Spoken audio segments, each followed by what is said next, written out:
CIA, the FBI, the Army, the Navy. Weather's huge, so you don't just have to do what we do. You love weather and you want to look at weather, or if you want to be involved in that, there's great career opportunities as well. I highly suggest it, and particularly for women and minorities, it is a tremendous growth field. So I think you're on the right track. That was a great question, Wes. Thank you. Yes, sir.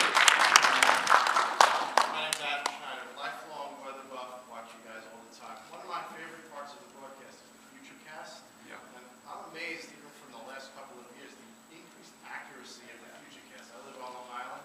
Of course, whoever watches the FutureCast likes to live near their own town if it's not moving too quickly through the broadcast. And the accuracy, even with thunderstorm development, has just increased so much. Is that an average of multiple models? Is that one particular model that goes into that?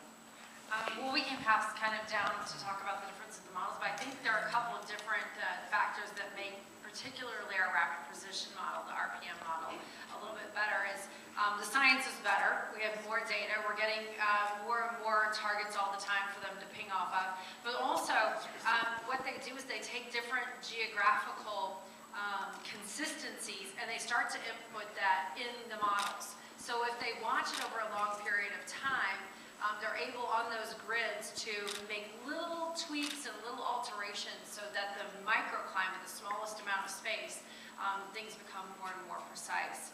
So I think in particular for our RPM and the 4 kilometer, that's a high resolution grid, which gives us those really great pictures, and it allows for the bright colors to show up where there's going to be a thunderstorm. That those have improved pretty dramatically, I would say, even in the last 5 years. Even like the rain snow line is not even so much more accurate.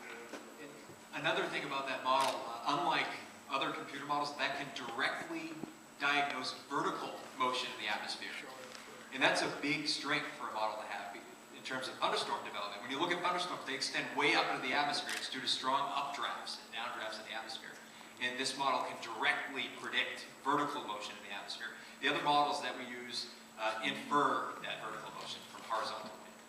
Something to keep in mind is when you're 24 hours out from a storm, because we will definitely highlight this when we show you a FutureCast, because it will show a bullseye area of where is the extreme index going to happen. But that's not necessarily a strength of that model until you get within a 6-12-hour period. So we will highlight that. Yes, this one shows a particular heavy band of snow over Long Island. But you know what? Just what you can take away from that is there will likely be an intense band with several inches an hour, but not Long Island may not necessarily be the target. And we do have our choices to change the models that we show on that FutureCast. So we'll show the one that we think is most accurate. And in some cases, we won't show it at all because we don't think it's diagnosing it.